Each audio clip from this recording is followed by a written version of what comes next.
Hello everyone. It's James again. And before I start today's video, I just want to quickly say, all work in this video contains 100% original content of and by myself James Smith, otherwise known as Bgood 4000, and was uniquely created with NAWMAL software, by myself James Smith. As I purchased commercial rights from NAWMAL to produce my unique and original video with this software. Commentary is uniquely my own thoughts, feelings, and expressions. Now that I have that out of the way, I do hope your day is going way better than fantastic. And your journey to self-betterment is going way better than fantastic as well. Today I wanted to talk about something important. And that is the now worldwide issue of narcissistic abuse and narcissistic abuse trauma. And why this is so important, as it ties in with the many problems we now face as a people. You see, narcissistic abuse has always been a problem worldwide. We know this because in this community that are abuse survivors that are from every corner of the world. And the narcissists that we've had to deal with, no matter they are our parents or someone we dated or we were married to, they almost always seem to follow the same toxic patterns. Almost down to the same toxic and evil phrasings they might say. As many of us have said, it seems that they are reading off of the same sheet of music. Or they are all singing the same song. But there is something very important that society or those that control society have been doing that has been ramping up this worldwide narcissism.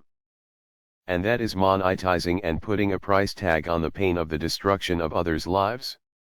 And we've seen this through the divorce and family court, where a narcissist parent will drag their child through hell and back, and not even really want or love them. But they just want the money that having custody of that child would bring. And what happens in society is, if a sick thing like that gets to be known as a thing that can be done, the existing narcissists will come out of the woodwork and heavily engage in such situations. Setting up future spouses for such situations and having children for the sole purpose of breaking up the family home.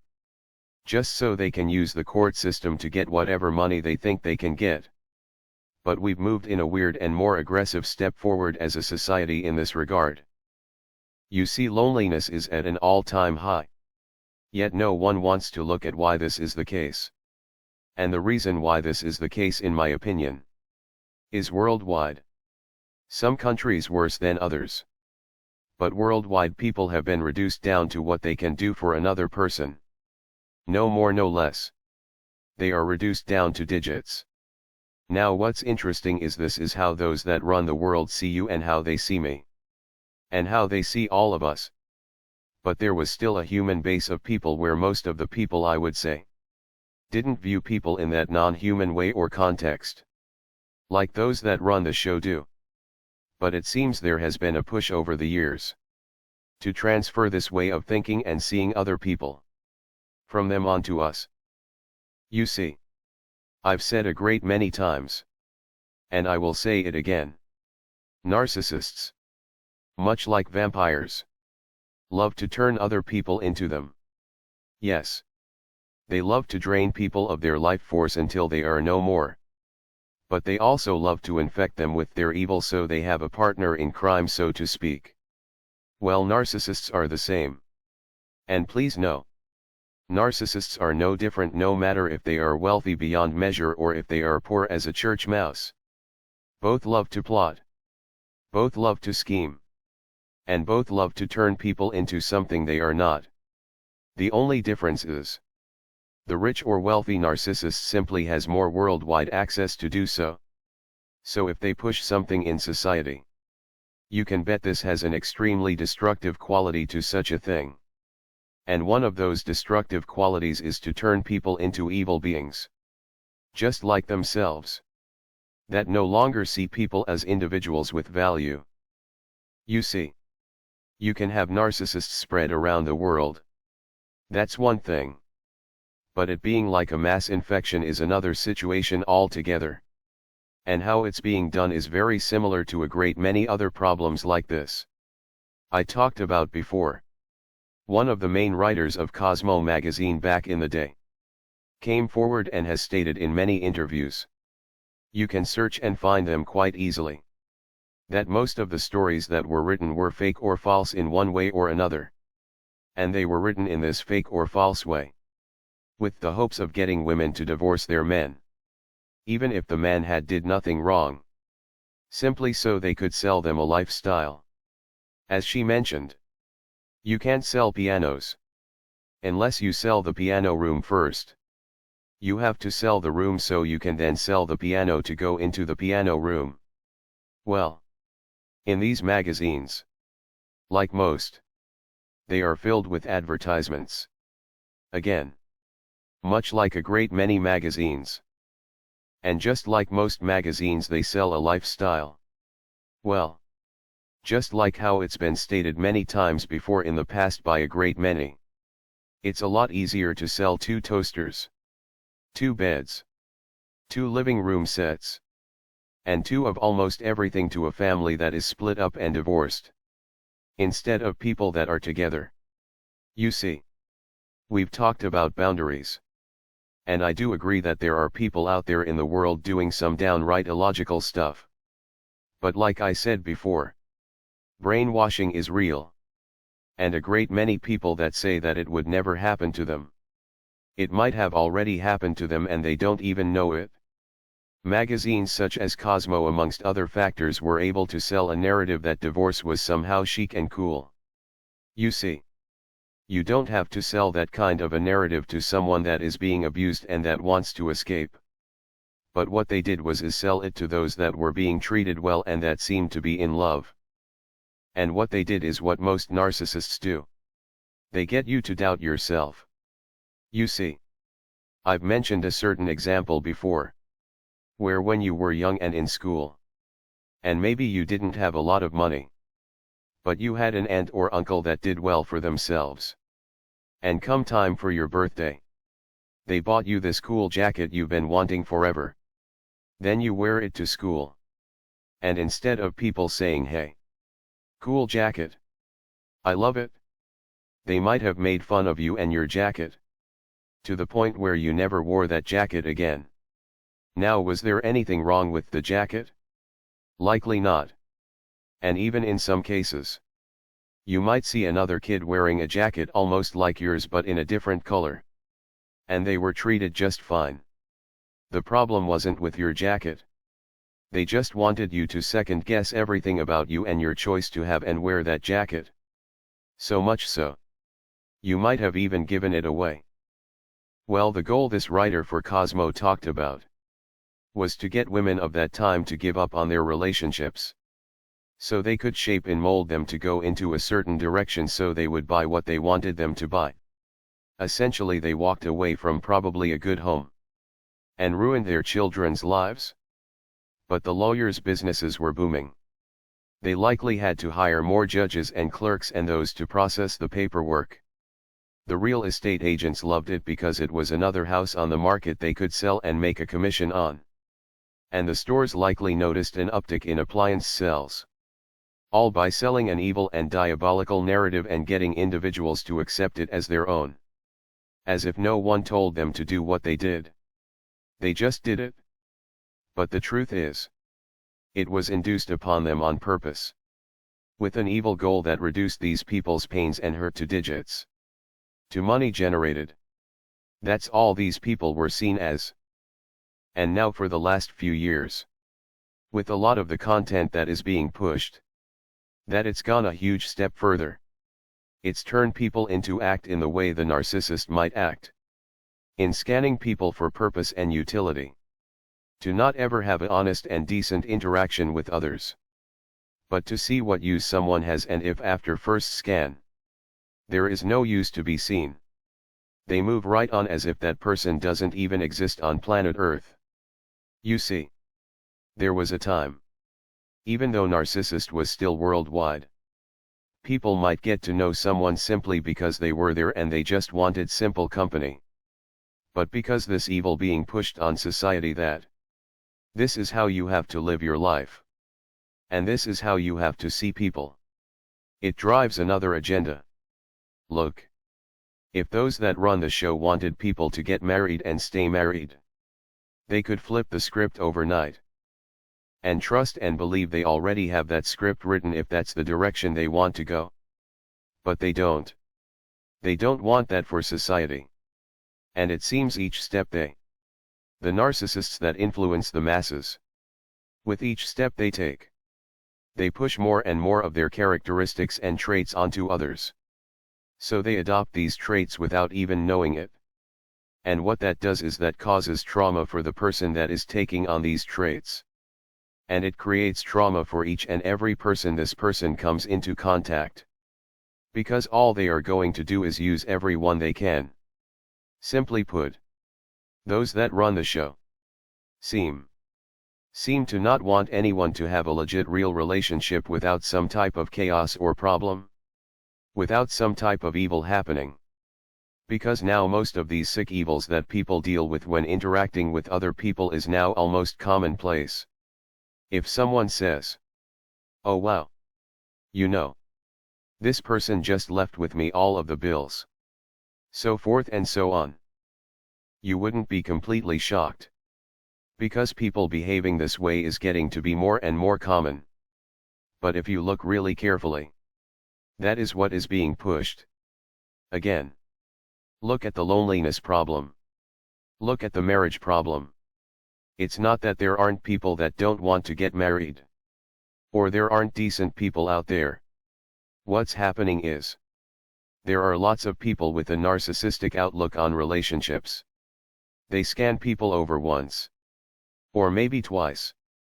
And if they don't have what they want, they are invisible to them. And in a way or to a degree, be glad if you are being left alone. Because you don't want someone evil like that wanting anything from you. Not even your time. But what happens is, sadly those that are loving inside will throw away the chance to meet and have an honest relationship with someone loving and kind. All because they don't want to stand out and be different than what society is pushing to be the norm. Much like maybe how you threw away or gave away that cool jacket that the kids at your school when you were growing up were making fun of you. People today literally will mock and or make fun of you for even attempting to do the right thing. For attempting to care about another person or love someone else. They will say, "Only suckers love or care about people. You get what you deserve." And what that does in many cases is it creates a new so-called vampire. Through trauma and what society is pushing on everyone. It's the main reason. Not the only reason. But I believe the main reason why we are seeing the evil go on in this world. They want it to happen. And they want to see you lose who you really are. They love seeing someone with love in their heart and in their eyes glaze over with hopelessness and narcissism. You see, narcissists want to see you give up on who you are. No matter it be to sell you something, or to push a narrative or an agenda, or simply for the fun of it. They are constantly working on tricks and gimmicks to get you to think in a rational way. There is a story Arnold Schwarzenegger back in his bodybuilding days loved to tell. He said that one time when he was training or at a show, a young man came up to him and asked him some advice on how to pose.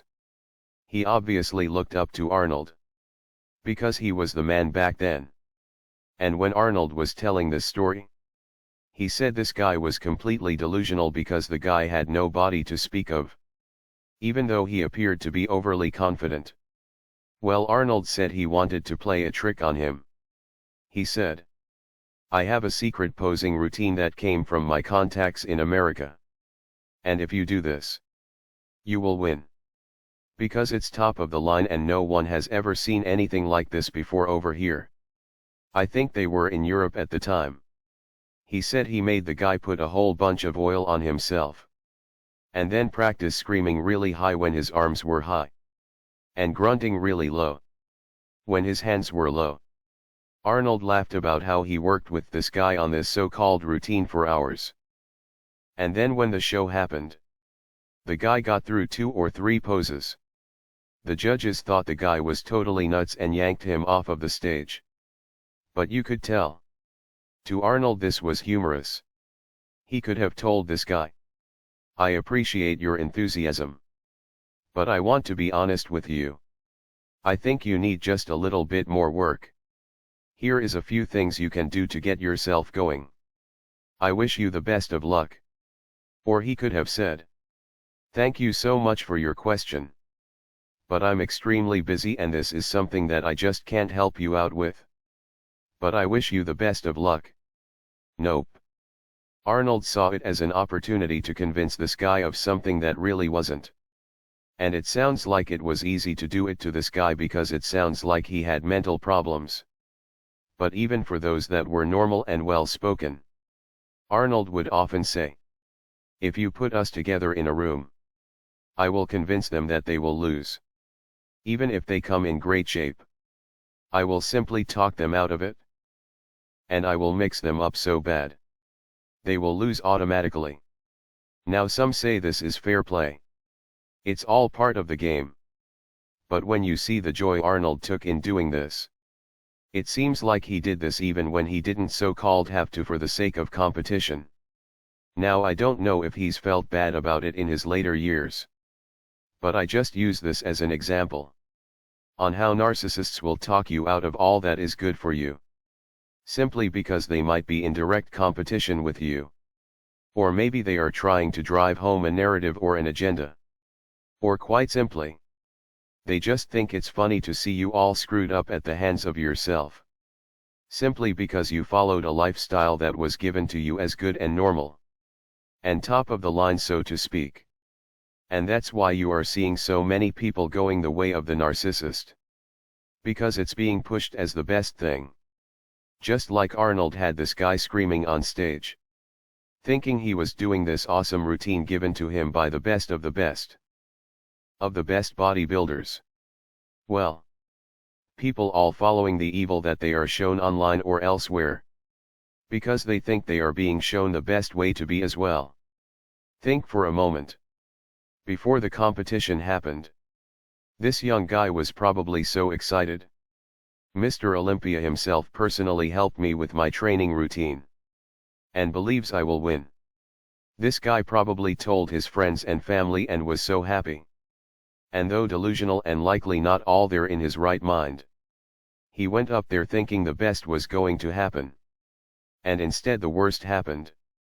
As Arnold laughed and giggled at how he was able to convince someone into doing such a thing. And you have to understand, this was not the first time likely he's done such a thing. And we've all known someone like that. Someone that will tell you to do something cool. But in reality it's not cool and they just want to see if they can manipulate you into doing it. Well, this is now the society or world we live in, where the head narcissists have convinced the masses that being a narcissist is cool. And now we have hundreds of millions of people giving up what is good and right, simply because those that they see that have so-called more than they do told them to do so. You see, there was a man that talked about high value. And he's now passed away. And say what you will about him, but there is video after video of him getting up and getting mad and walking away from his desk. When basic to average people thought they were too good and would laugh at the idea of being in a relationship with another basic or average person. As he put it, that was the same as them laughing at his mother and father or grandparents. Average, hard-working people that did the best they could with what they had. But this laughter at others and seeing others as tools or how they can use them, what they can use them for, no more and no less, has turned the world into a world without love, and a world filled with narcissism, and trust and believe. Just like Arnold wanted that guy to go on stage and make a fool of himself. Those that run the show in this world want people to adopt the ways of the narcissist so they can ruin their lives and make fools of themselves too. It's sad, but it's the truth. And that's all I have for today. Please subscribe if you haven't. Please share wherever you can. And I do hope your day is blessed. And until next time, bye for now. And be good to yourself.